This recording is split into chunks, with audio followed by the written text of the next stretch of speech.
Hello, everybody. Suzanne Kellner-Zinck, Visions Hypnosis here to speak to you about something that some of you may know a little something about. Most of you probably know nothing about, and that's neurolinguistic programming language patterns. They're important. They're important because they help people to bypass what we used to call the critical factor or faculty of the conscious mind. Because of brain scans, we understand that's the prefrontal cortex. The prefrontal cortex is where we reason, rationalize, and judge things. Judging causes a lot of problems, especially in organizations. When one person's judging the activities or inactivities of another person, most often not even knowing the full story behind any of it. We also have problems with making excuses for things. I will not take on a client who is at effect versus at cause. At effect means that that person believes that the rest of the world is to blame for their problems. I'm here to tell you that your problems were developed by you. Not consciously, sometimes, but certainly unconsciously. Because the subconscious mind, otherwise known as the unconscious mind, as the late great Milton Erickson used to refer to it, because the content was unconscious to the individual, is in the amygdala of the brain. This is where the emotions reside, as well as the hippocampus. That's where the very imperfect memories also reside. The memories that create what we call neurolinguistic programming, your internal concept of what's going on. And when we have these internal representations in our subconscious mind based on what happened to us when we were children, we find often that adults, while they look like adults, operate more like children because of these defense mechanisms of their subconscious mind. They were developed to protect them in environments that were unsafe for them. So how do we deal with working with, I don't know, tens of employees, hundreds of employees, 10,000s of employees? One of my CEOs had 35,000 employees that worked for her in I don't even know how many countries all around the world. Some of you, CEOs and C-suite employees, have a lot under your belt in terms of responsibility. So how do you deal with these folks? Well, I'll tell you how I helped her. First, I helped her remove all the issues from her past. This was a 56-year-old woman I was working with at the time. She'd been a CEO of this company for several years and had been a CEO ever since she graduated from one of the best business schools in the United States. I'll put it somewhere in the 1980s, given her age. Now, we had to clear that stuff because it was creating havoc in her home. And she told me, quite frankly, I can do anything in business. Business is easy for me. I can travel for weeks at a time, go to endless meetings, interact with the employees, not a problem. But home, oh no, I get lost. I don't know what to do over there. It's just not my thing. And it was true. It was basically her husband and the au pair that raised her daughter. And her daughter has come out quite well, indeed. I've known her since she's 9 years old, and she's now in her early to mid-20s, graduating from MIT, master's in engineering. And she also came in second in the world's rowing competition, as well as the Olympics in Paris. Because when I asked her mom how she got into it, she said, because her mother made her. Typical for this particular individual, straight and to the point. But yet there were things that she needed to deal with in her past life, in her family of origin. And that's true of most of us. In fact, I know that a lot of CEOs and C-suite people get there because they're trying to prove something to their parents who never, well, who the CEO or C-suite executive never thought they were loved enough or at all by their parents for whatever reasons. So they were going above and beyond to prove that they were worthy of love, respect, and all the rest of it. And that's how a lot of these people get in these positions. We won't talk about the sociopaths who become CEOs, not too much I can do for them. And they wouldn't go looking for help anyway. They know it all. But for those of you who are interested in learning how to better interact with your employees and maybe even your board of directors, here are 7 language patterns from neurolinguistic programming that you'll find amazingly helpful. Should you choose to join me on November 11th, 2025, from 9:30 to 11:30 a.m. Eastern Time. I will have the URL for you to check out the workshop and sign up for it. There's only going to be 30 people allowed in the workshop because you're going to be broken up into groups of 2, and you're going to have to be able to have enough time to work with one another, learn from one another, and know that you got it down by the end of the 2 hours. That is my promise to you, that you'll be able to implement what you learned. Otherwise, why attend a workshop? At least that's my feeling about it, having attended too many that taught me nothing. But this is going to be really full of a lot of really good stuff. So I'm going to tell you the 7 language patterns that we're going to go over so you understand why they may be really helpful to you. Well, they'll definitely be helpful to you once you learn them. The first one is called the meta model. And it's really about clarifying and challenging the beliefs of not only yourself, and you apply it to yourself, but to the people with whom you have to interact every day, mostly your employees, board of directors, and maybe even the folks at home.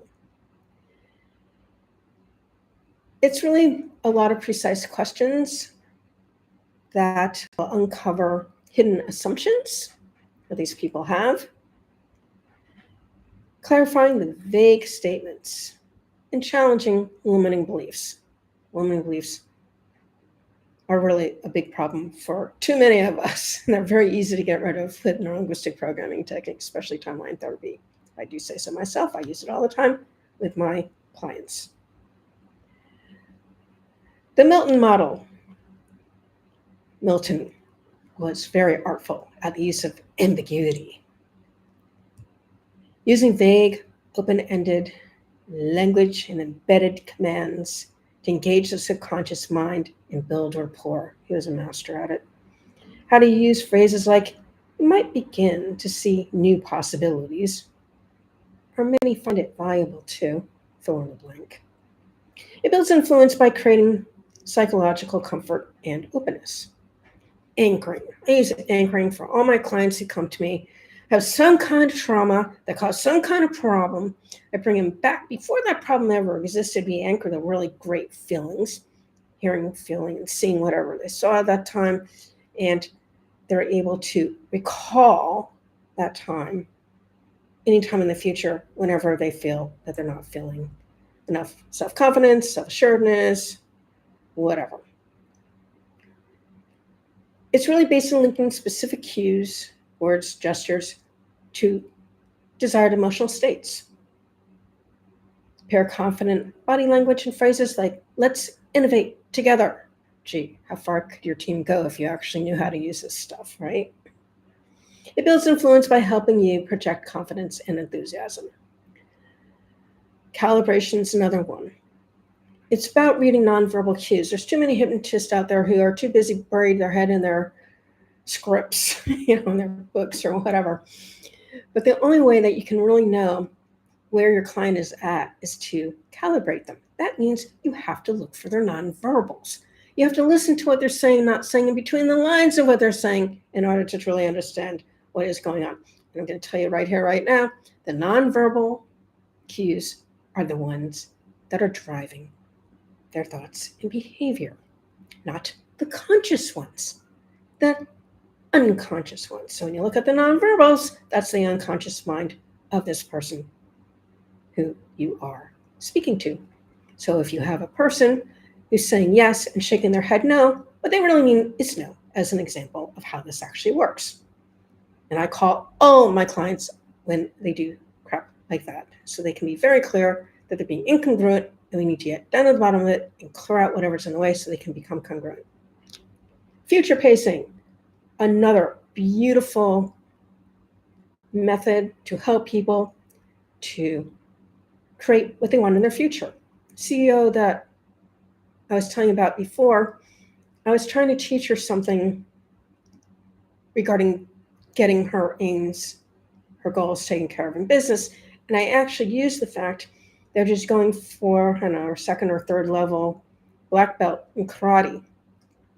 And I had her imagine herself doing all the steps that she needed to do in order to get that black belt. I had her run it through 3 different times, making the changes that she needed to change. And a week later, I got a text saying, "Thank you, I got my black belt." And that wasn't even the point of the exercise, really. It was just a really good, shall we say, side benefit, because her daughter had already gotten her level of that black belt. She had to catch up. And that's only because she spends so much time, well, she was at that time spending a lot of time on the road, going between her home in Massachusetts and the business, which was actually located in a European country. She'd go out for 3 to 6 weeks at a time to do all these meetings all over the place with folks, because that's what CEOs do, apparently. Reframing. This is about changing perspectives. It's helping others see the challenges or setbacks in a new, empowering light. How do you use it? When resistance rises, you reframe by saying, the challenge is an opportunity to innovate. And they are, actually. I'll tell you how I did that in a second. It builds influence by transferring conflict into collaboration. Most important when you're dealing with teams of folks, right? Now, I used reframing for sex addiction in particular, because sex addicts are sexually compulsive because the DSM doesn't believe in sex addiction, even though that's what it is. If you understand what addiction is, it's just running the dopamine to the point where the receptors aren't working any longer, which is why people have to do more and more of the behavior. Dr. Nerv Valkow from the NIH Addictions Department is very much into brain scans. Figure this all out. It's true of every single addiction on the planet Earth. So it actually is an addiction. But what do the people in DSM writers know? I'll tell you, probably next to nothing, because that's about the effectiveness of the stuff they do with their patients. So, sex addiction. How did I turn this around for them? Well, I learned from Alexandra Kachachkis. I can't pronounce her name perfectly because it's a Greek name and it's really hard to pronounce. But she learned from her mentor, Paul Carnes, that the reason that sex addicts become sex addicts is because their mothers were not there holding them to get the right eye to right eye connection to help build their amygdala, where their emotions reside, and their hippocampus, where their memories reside appropriately. And what that did to these folks was to disallow them from being able to have a safe attachment with a person who they would consider their partner, which is why they go after empty sex all the time, and they don't understand why it never feels like they're relating to this person. Well, they don't know how to develop safe attachment. So what did I do? Understanding this particular concept of how this developed, I educated them. And I told them, it's not your fault that you developed this problem, but now you know why it developed and you know it exists, so it's your responsibility to clear it. And I can help you do it in 4 to 6 weeks, which I can and have done for, close to 100 clients over the years. So I reframed it for them that we weren't talking about the sexual behavior. That's just a symptom. What we're talking about is how to create safe attachment first with themselves, and then be able to create that with the people with whom They're falling in love because they're finally understanding how to love others because they learned how to love themselves. Because until you learn how to love yourself, you really can't love another person, and how to abide by their emotional boundaries. And then from there, we worked on the things that need to be done in order to have really great, respectful, passionate, loving, beautiful relationships. And I'm here to tell you that my clients who are cheating on their wives got back to their families. I had one client many years ago, nicest guy in the world. His wife was raised Catholic. She was taught sex is only to be had in the dark to have babies. She didn't really have any sense of her sexuality, any sense of enjoyment, or anything. So after I helped him, because he was going further and further and further away from home to do his real estate dealing so he could hook up with some escort, happy ending massage person, whatever, he had his wife come in to see me. And he was there with her. And we did not share why he saw me. We just basically told a white lie and said it was for business purposes, which it was, actually. And the business of his marriage and his relationship with his children in this case. And I helped her to get a better understanding of her sexuality and how to get more in touch with it. And that helped rebuild their marriage. Because they did love each other, but they both had problems. So we just needed to address the problems. How beautiful is that? And at the time, they had a 5-year-old and 3-year-old twins. So it was really important for them to have their family back together because of these young kids deserve to have loving, married parents who could be really great role models for them. And that's only one case. I had another case of a guy who found me on Craigslist, and he had been going through a really bad divorce with his wife. And this guy had a lot of money. He was like in investments and stuff. And he was a member of a really fancy golf course or golf club, whatever. And he had met a woman there who he really fell in love with. But his problem was that he was fearful of cheating on her because he was a sex addict. He already knew that. And he wanted to stop. So what we did was I helped him to first end the relationship with the wife in a way that was healthy for both of them. I helped him craft a really great letter just explaining from his heart what they had both been through, what it had caused, why the divorce was imminent, and what he expected as a result and what he was willing to do for his wife. They had been married for several years. Their kids were still very young, though. And then I helped him to heal the issue of the safe attachment, and he's been happily married to this woman for several years now. I know because I see his postings on LinkedIn because we are connected there. How beautiful is that? Pacing and leading, this is one of the most basic things you learn more often in, shall we say, Ericksonian hypnosis. The great Milton Erickson was very much into pacing and leading, but all hypnosis is really about pacing and leading. What is it? Great question. Pacing and leading is when we meet the client where they're at based on their beliefs, and we lead them to meet their objectives for our work with them in an ecological way. Ecological meaning great for the client, great for the practitioner, and great for the world at large. So it needs to be healthy and well done. So these are the 7 principles that you're going to learn how to actually use in your life and in your business should you decide to invest in doing this program. This program is limited to 30 people on purpose. Workshops don't do well when you have too many people in them because the idea is to be able to practice each of the skill sets with one another and really learn from one another what's working, what's not working, and how to make it work better. And that means we don't have space for thousands of people to do these things. Because my goal for each of the person who invests in this program, and it is a substantial investment for the time period involved, but I can promise you this, if you learn how to use these techniques, it's going to be worth millions to you.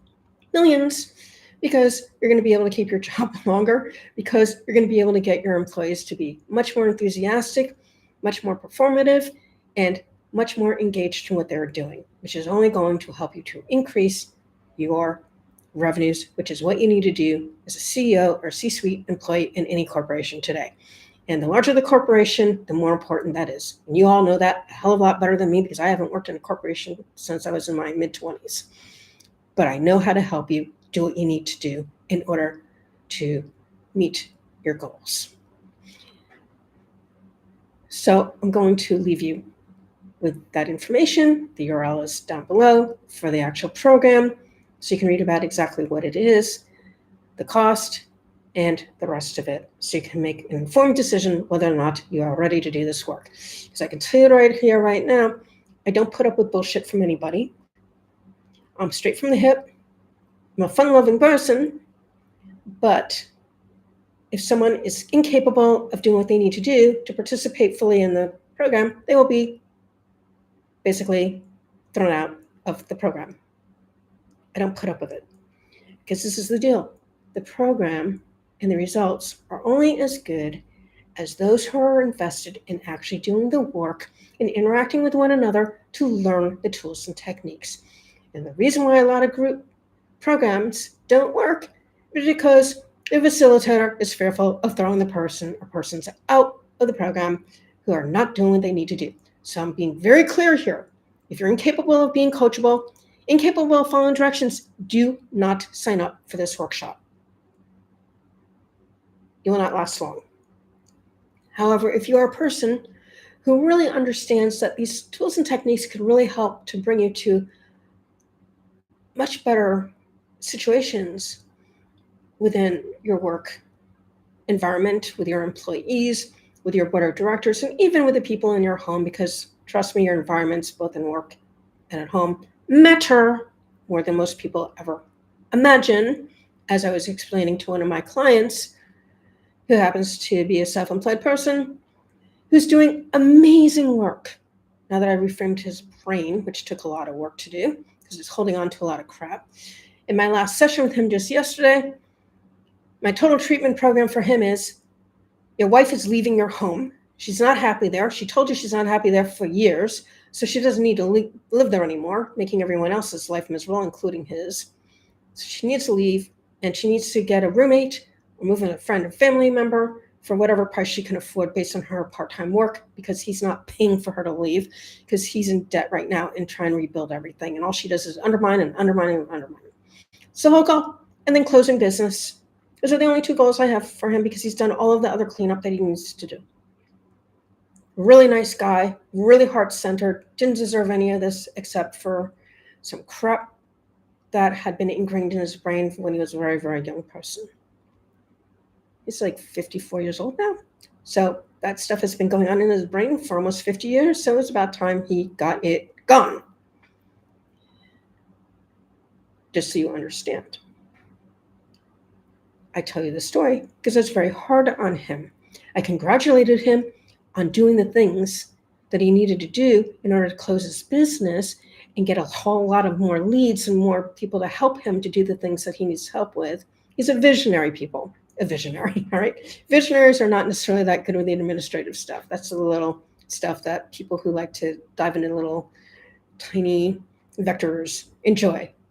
So he already has 2 people. He has another one he's going to bring on board, and he's going to be fine. But these are the things we need to understand. And we don't need to use any kind of psychiatric diagnosis to be an excuse as to why we cannot level up. And that's what I told him, because he was recently diagnosed with ADD, ADHD. And I told him to go through the positive things as a result of him having this. He went through an entire list. It was a very long list, by the way. And I said, these are the ways you turn this all around so it's not an excuse for you to fail. You're not allowed to fail with me. You're only allowed to win. Be a victor in your own life. Be a role model for your 4 kids. All of his kids are teenagers or in college. And that's the way it rolls with Miss Suzanne, the Divine Dawning Diva, Happy Hypnotist. I hope you learned a lot from this particular video.